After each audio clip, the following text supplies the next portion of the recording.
Tonight at 10, we are live in Ukraine as the focus of the fighting reaches the east. Could the siege of Mariupol be nearing its end?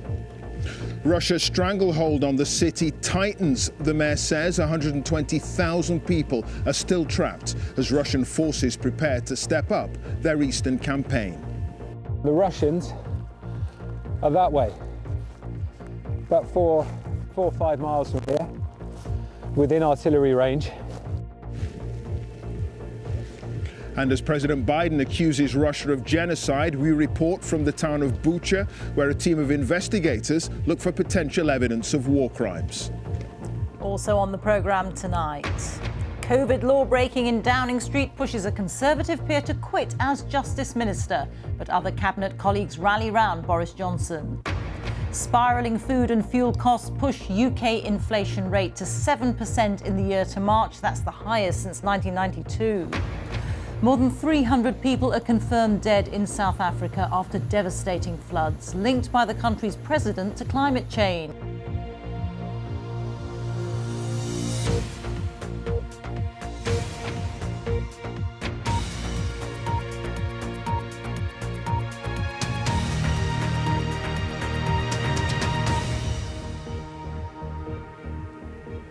Good evening. Is this the end game in the battle for the strategically important city of Mariupol in southeastern Ukraine? Under siege for several weeks by Russian forces, Moscow now claims 1,000 Ukrainian troops have surrendered after intense fighting in the area. The government here maintains it's still in control, but Russian troops who'd encircled the city have been slowly pushing towards the center, encountering stiff resistance. However, the fight back from Ukrainian forces may be about to end. Gaining full control of Mariupol would be a major win for Moscow, creating a land bridge between Crimea, which Russia illegally annexed in 2014, and areas held by Russian-led separatists in the Donbas region. It would enable thousands of troops to be deployed to the east for a new offensive already planned there. But caught in the middle is Mariupol. Its mayor says around 21,000 civilians have been killed and 120,000 remain trapped in appalling conditions. Our correspondent Tom Bateman reports now from the city of Zaporizhia, where some people displaced from Mariupol have ended up. A warning, his report contains upsetting images. This is a city reduced to darkness and death.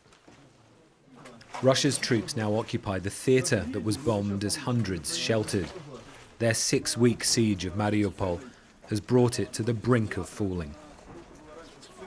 State TV in Moscow showed these unverified pictures, claiming they are Ukrainian soldiers surrendering. But the city's defenders posted their own videos holed up in the port and a factory, still fighting, but their position seems desperate. We won't give up, says this Marine, but we're encircled with no resupply of ammunition or food. 100 miles north, just over the Russian line, Europe's 21st century war is fought amid mud and rage in the trenches. Mariupol's capture could see a push north here. If Mariupol falls, what will happen here? Well, we won't let this place turn into Mariupol. They're holding on. My little friend.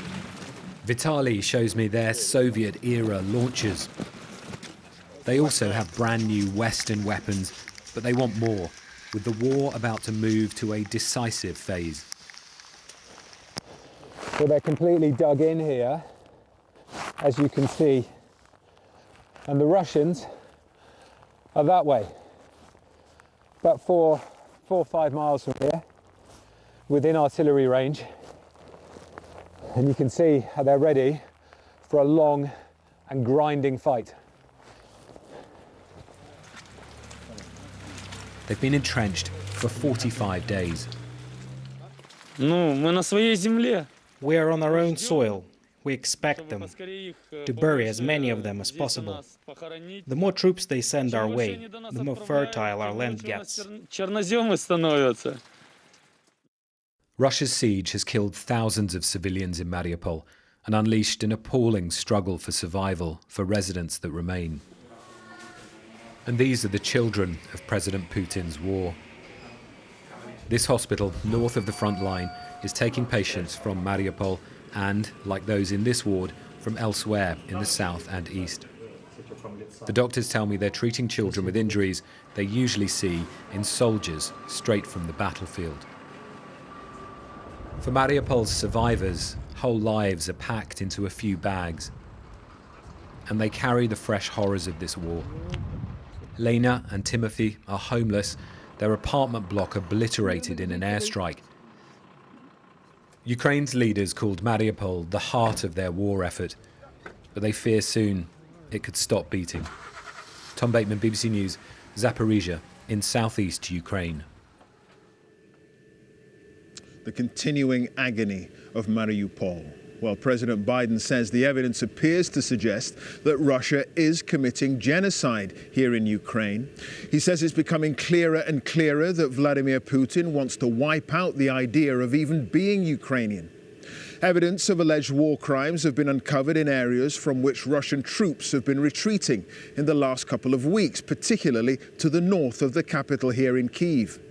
Their retreat from the areas shown here in purple has allowed a clearer picture to emerge of the terrible damage and destruction left in their wake. Our correspondent Mark Lowen has visited the towns of Bucha and Borodyanka, travelling with those trying to document evidence of war crimes committed by Russian troops. His report contains upsetting details. 10 more. The numbers, the mass graves, the contempt for life. Some so badly charred, they're just the pieces for Ukraine to pick up. The man and the inhuman. What happened here in Bucha and elsewhere are not just sins, says Ukraine, but war crimes. French investigators and other international teams are helping prepare a lawsuit against Russia. Ukraine's Prosecutor General says they've already opened more than 6,000 cases.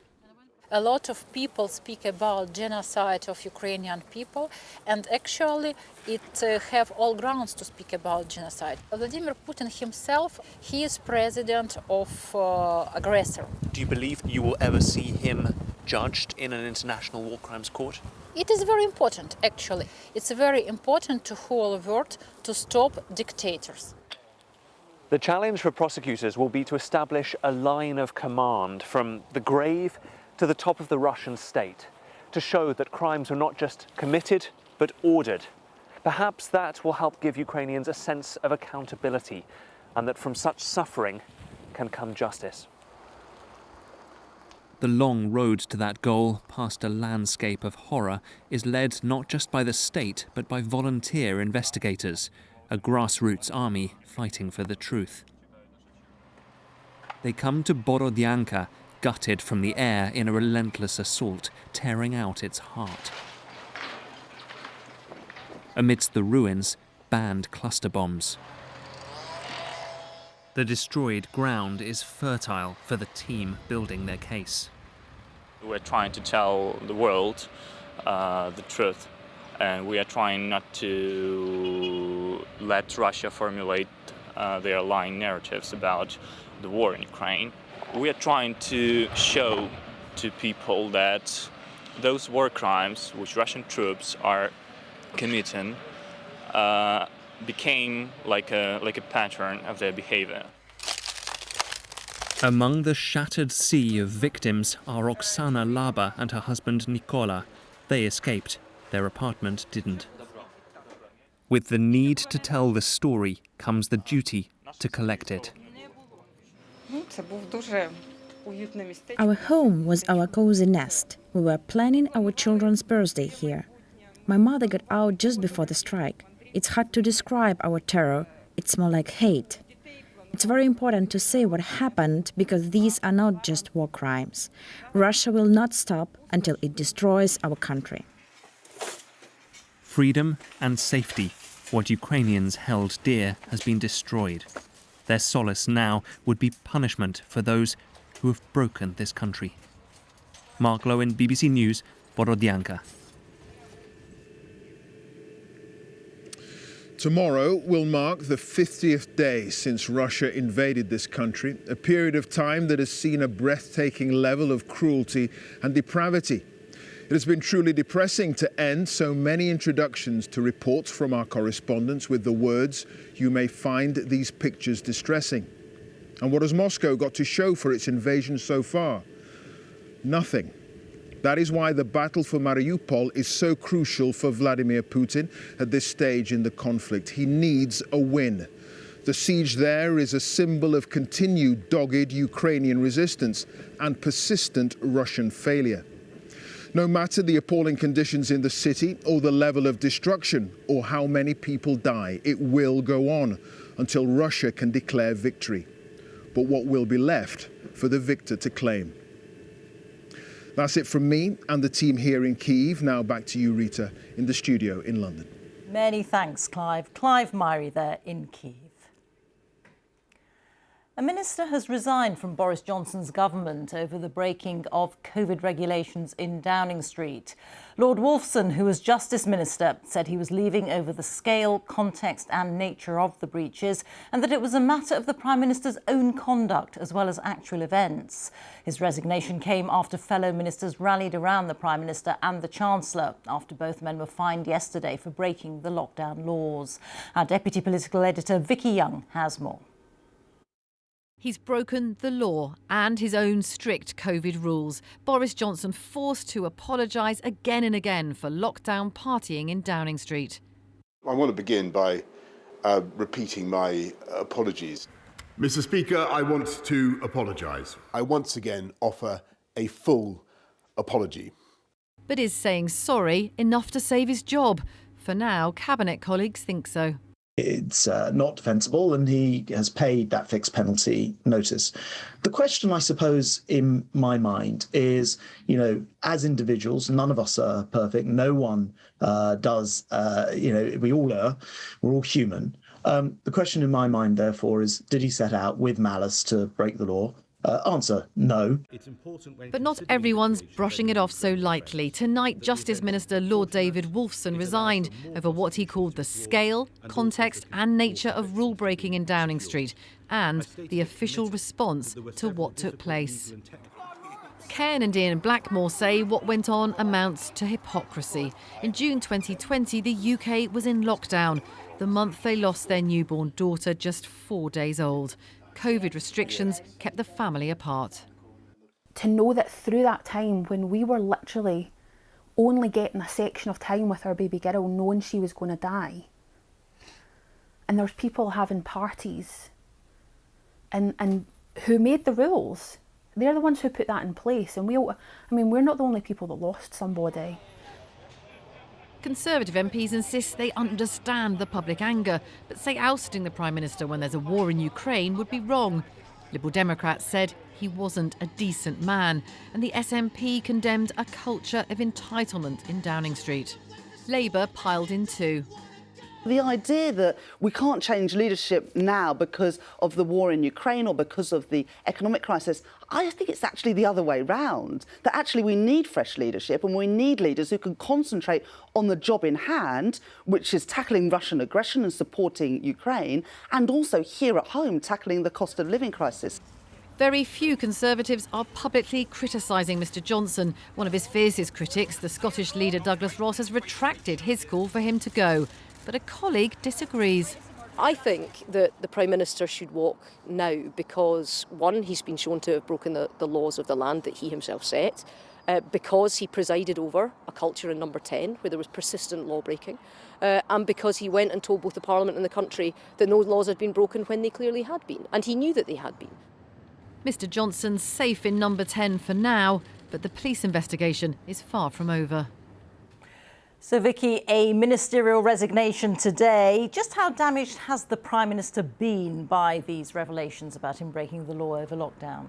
Well, I think a day on from that happening, Downing Street might have felt quite reassured. There wasn't that much criticism from their own side, at least, the cabinet rallying around and just 2 MPs saying that the Prime Minister should resign. But I think that resignation reflects private anxiety that I've been picking up on from other ministers and from MPs, this idea that the lawmakers have become the lawbreakers. Now, the big question, of course, what, if anything, are they going to do about it? And I think that really does depend on this ongoing police investigation. And there certainly is a growing sense that there could be more fines heading Boris Johnson's way. Now, I've spoken to one number 10 aide who witnessed a lot of these events, and they said to me the one he's been fined for already is the least serious. Now, if that is the case, this could get a whole lot harder for the Prime Minister. Vicky, many thanks. Vicky Young reporting. The pressures of the cost of living were made very evident today, with new figures showing that prices are going up at their fastest rate for 30 years, driven by a sharp rise in the cost of petrol and diesel. The inflation rate, which measures how much prices are increasing, rose to 7% in the year to March. That's up from 6.2% in February. But that figure doesn't take into account the much higher gas and electricity bills, which millions of us are now paying. Once that is factored in, inflation is likely to be even higher. Our economics correspondent Andy Verity reports. Table 14, please. In this restaurant kitchen in Eccles in Greater Manchester, global price pressures are feeding through to your pizza. The flour that makes the dough has gone up, partly because Russia and Ukraine are among the world's biggest wheat exporters. They're also big exporters of cooking oil. Vegetable oil has been a massive one for us. It's gone up to £22 in the last year. A lot of that's been recent, and whether or not it's to do with like what's going on in Ukraine, but there is a shortage. We're only allowed to buy sort of 3 barrels at a time. Anything that seems to be imported, like tomatoes, have gone up £7 or £8 a case. Like mozzarella, about £2 a bag. Everything's going up, and we've not increased the price of a pizza yet. Right, we have to. There's no other way around it. Everything's sort of against you at the minute. You know, VAT going back to 20%. There is sort of like it's stacking up. I think a lot of people will struggle. Businesses like this one are already facing inflation at its highest for 30 years, and this month they've got a quadruple whammy: higher interest rates, higher wages, higher national insurance, and soaring energy bills. With that kind of cost pressure, they've got no choice but to pass it on to their customers. Those customers are already feeling the squeeze from other costs. Increased petrol is something we've noticed. Heating. So we had our first updated bill this month. So we've gone from paying £120 a month to £360 a month. But like going around, like making sure like lights are turned off when you're not in the room, and we've like never lived like that. That underlines a key point. The upward pressure on prices is global. In Europe this month, they're expecting inflation of 7.5%. In the US, inflation's reached a 40-year high of 8.5%, and the official Russian inflation figure is 12.5%. In the UK, consumers can expect price rises to accelerate. The April inflation number is likely to be even higher. It could well be around 9% when we get the April inflation report next month. So that it points to a further squeeze on living standards, and it's not going away anytime soon. With raw materials prices overheating globally, there's little the Bank of England can do to cool them by raising interest rates in the UK alone. Most economists think this worldwide surge in the cost of living will get worse before it gets better. Andy Verity, BBC News. Well, students and graduates in England are also facing high charges on their loans in the immediate future, with interest rates of up to 12%, according to the Institute for Fiscal Studies.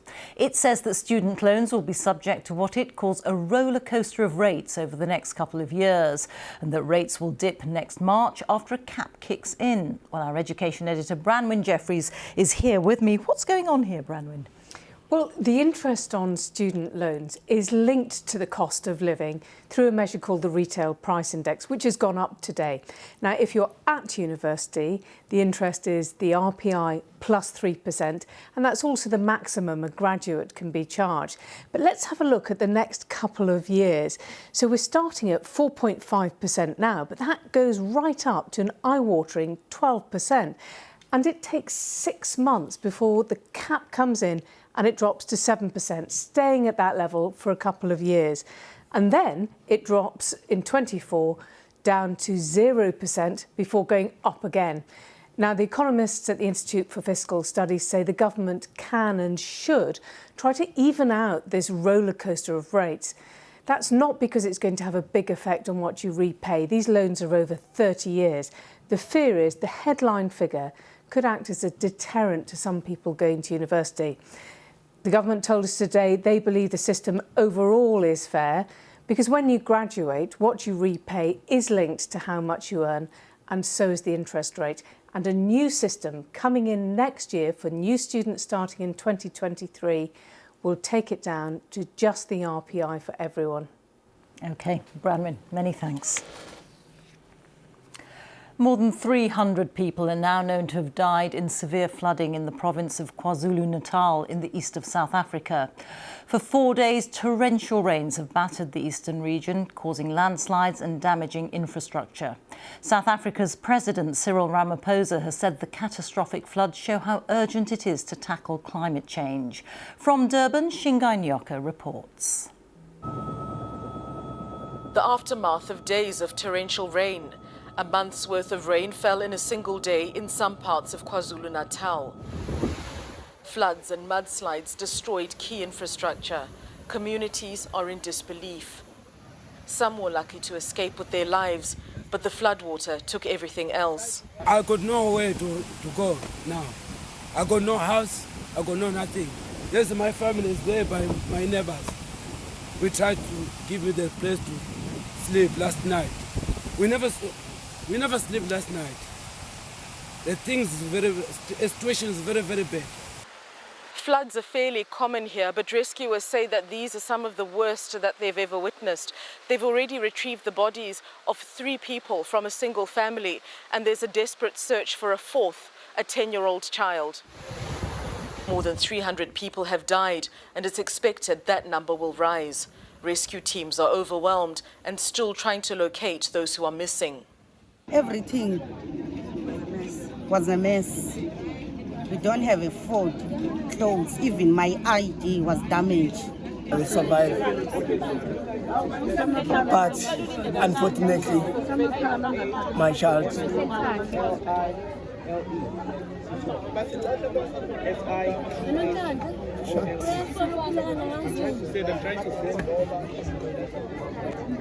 Not survive that.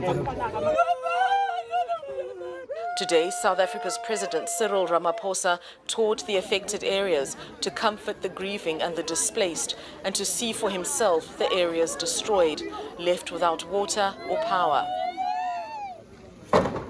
The president blamed climate change for the scale of the devastation. Locals have said poor drainage is also to blame. The floods are subsiding and some communities recovering. But with more rains forecast over the weekend, the province remains on high alert. Shingai Nyoka, BBC News. A deal has been reached between the government and dozens of developers for repairs to be carried out on medium and high-rise residential buildings in England, which have dangerous cladding. It's thought about 500,000 homeowners are living in unsafe properties with flammable cladding and other fire safety defects. It comes nearly 5 years after the Grenfell Tower fire in London, in which 72 people died. Our North of England correspondent Judith Moritz has the latest. Shrouded in wrap, this building in Manchester is on its way to being made fire safe. Work started before it was clear who'd pay. Now the company which built it, Bellway, has said it'll pick up the bill, one of more than 30 developers to sign a government pledge. For those living here, like the Webbs, it's a big relief, though they say they can't quite believe it yet. Once I get a letter from Bellway saying, Colin and Anne, don't worry, we're going to cover everything, then I will be dancing around this room and jumping on the balcony, but I can't do that because we're not allowed out on the balconies. Yeah, I think it's been going on for such a long time now that the relief has to be a very cautious relief, really. The new agreement only covers buildings which are taller than 11 metres, and it's currently voluntary, although it will become legally enforceable. There are still eligible developers who haven't signed the pledge, and the government says that if they don't, they could be banned from new construction. And people living in buildings whose developers can't be traced say they think it'll take longer and be more complicated to sort things out. As you come through here, you can see the scaffolding. You can't miss it. Sally Ann Dove lives in a building which is also having its unsafe cladding replaced, but the developer hasn't signed the new agreement and her costs are still mounting. It's not something for me to be over the moon about because I'm still in limbo. I still technically owe thousands and nearly £100,000. I get an invoice currently for £13,500 every quarter, and that should be paid within 30 days. Can you afford it? No, I don't think anyone can afford that kind of money. The scheme will include funds for work done on buildings whose developers can't be traced. It'll come from an industry-wide levy charged on new residential buildings in England. Where we find this unfair is the proposal that we should pay for everybody else's buildings. We built a minority of these buildings, overseas developers, commercial companies, other developers that have since gone bust, built the rest. And Mr Gave is proposing raising a further £3 billion over 10 years, not just from the larger builders, but also on every home that's built. The government says that today's announcement is just the first phase, involving the UK's largest house builders, and it'll continue to pursue all those responsible. Judith Moritz, BBC News, Manchester. The man who murdered the Conservative MP Sir David Amess because he'd voted for airstrikes on Syria has been told he'll spend the rest of his life in prison. Sir David was stabbed to death during a constituency surgery in Essex last October. The judge said 26-year-old Ali Harbi Ali's crime struck at the heart of democracy. The Scottish Liberal Democrats have launched their manifesto for next month's council elections with a pledge to channel extra powers to local authorities. Leader Alex Cole-Hamilton said too many policies were set by central government ministers who were far from the consequences of their decisions. The party wants to give councillors more control over funding, transport, planning, energy and housing. Football now, and Manchester City and Liverpool are through to the semi-finals of the Champions League. Liverpool drew 3-3 with Benfica at Anfield but went through on aggregate, as did City, who saw out a tense and combative goalless draw against Atletico in Madrid, from where Ollie Foster sent this report. For all Manchester City's triumphs and trophies, there's one thing they can't sing about yet: being European champions. We're confident, aren't we? We're confident that we're going to get to the final. If there's any year, I think this could be the one. City have come here with a 1-goal advantage from the first leg, but it could be another very cagey night against Atletico Madrid. Phil Foden had head trouble. It's just gone straight through him. He played on despite that clattering challenge from Felipe. Was sent off, and that helped City's cause. A Madrid melee and 9 minutes of extra time later, relief. City. That's it from us. Now on BBC One, it's time for the news where you are. Have a very good night. Bye-bye.